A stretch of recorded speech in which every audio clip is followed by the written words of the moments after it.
Hello dear students, a very good morning to you all. In the previous class I explained the first part of the chapter 8. Topic is Harold our Hornbill.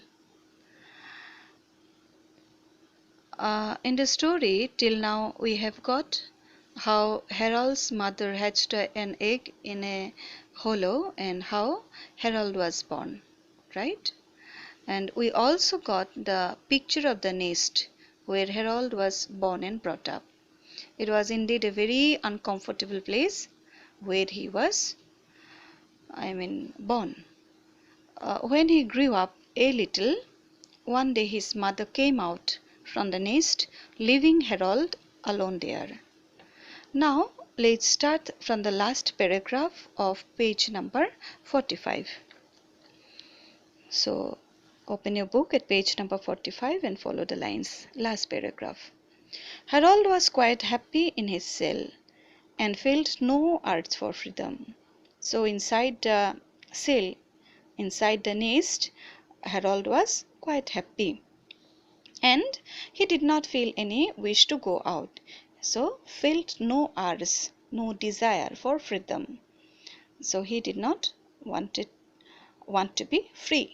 He was happy inside. Then something happened to change the course of his life. So all of a sudden something happened which changed the course of Harold's life. Now turn the page.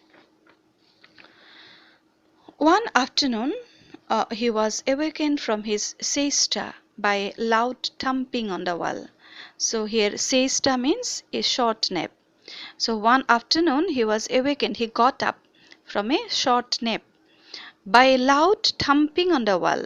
Thumping means pounding in a heavy continuous way, okay, as if someone is striking.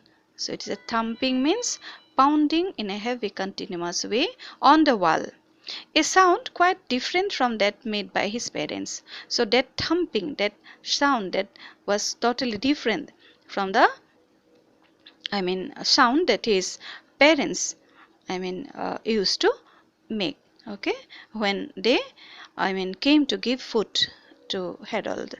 So he realized that the sound was different from the sound made by his parents.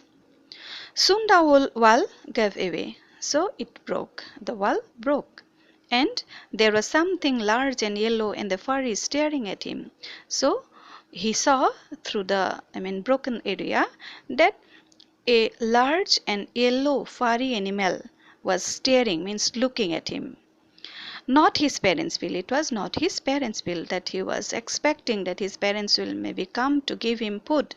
So it was not his parents' bills, but the hungry eyes of a civet cat. So civet cat means a small cat like tree-dwelling animals. So this is not the ordinary cat that we see, that we have, that we keep as a pet animal, right? So it was not like that. It was a civet cat. It dwell or it live in trees. So the cat came there to eat Harold. Before Harold could be seized, so he came to sage Harold. So before he was seized, and what happened? His parents flew at the cat. So his parents was looking, or protecting or living nearby the nest. They saw, so immediately they, flew to that place and they started flying over the head of the cat. The parents flew at the cat, both roaring lustily. Roaring means scratching loudly. So they shouted, they screamed over the head of the cat and striking out with their great bills. So they attacked. The parents attacked the cat. Why? So that it go away, right? They immediately came to protect their, baby bird.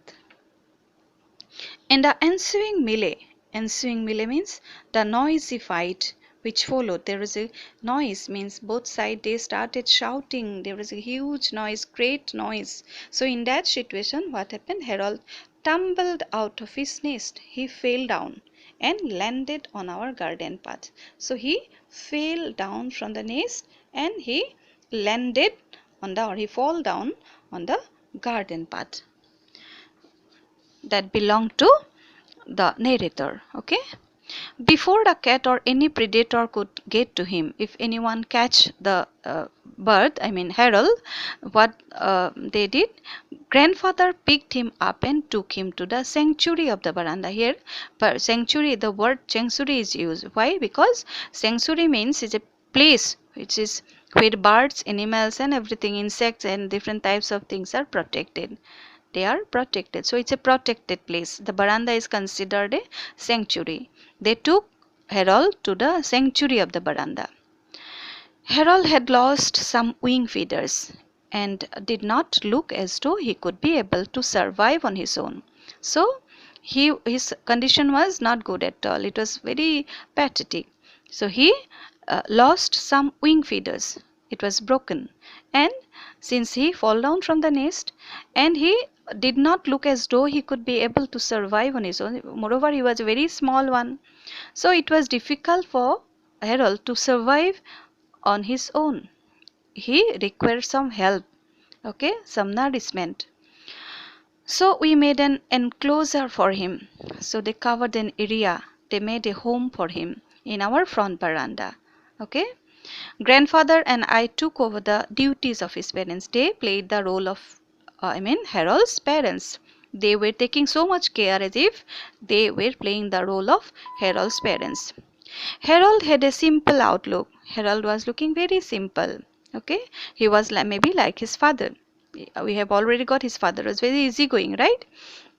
Relaxed type of father. So he also had a very simple outlook. And once he had got over some early attacks of nerves, he began to welcome the approach of people. Attacks of nerves. Here attacks of nerves means feeling of anxiety. So his feeling of anxiety is gone over. He has, he had got control over his, anxiety. Now it is over. He doesn't have so much, anxiety now. He doesn't have so much fear. So once it is over, once he had got over some early attacks of nerves, anxiety was over, he began to welcome the approach of people. Whenever people came to him, whenever people approached him, he welcomed them. He did not have any fear for them. Grandfather and I meant the arrival of food, and he greeted us with a craning neck. So whenever they came, he realized that they came to give him food. So I meant the arrival of food. We are coming means we have brought something for Harold. He understood. And he greeted us with a craning neck. That's why he craning neck. Craning means like stretching like a crane. So he pulled his head high up, right? And quivering open bills, trembling. His bill, he was trembling or shaking. And a loud croaking ka ka ka. So since he was expecting food for them, so he trembled his bills and louder, and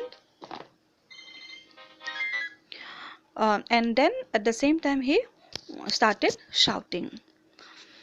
Fruits, insects, or animal food and green leaves were all welcome. So whatever they brought for him, maybe fruit, maybe insect or animals, everything was welcome. He accepted very happily, or he ate them all very happily. We soon dispensed with the enclosure. So they almost it was removed. The enclosure was removed, and they removed the enclosure. The house, the protected area for Harold. Now then what happened? But Harold made no effort to go away. Even though they removed the enclosure, then still Harold is not trying to fly away or go away, because he had difficulty flying. He was unable to. He had some problem in flying. In fact, he asserted his tenancy rights. So he asserted, he made them feel that as if it is his own place, as if he has the right to be there, okay, as if he is a tenant over there. At least as far as the veranda was concerned, it was his veranda, was his own place. He behaved such a way, he made them feel that it is his own place and he is not going to leave the place. So dear students, let me stop here today. I'll explain the later part in the next class.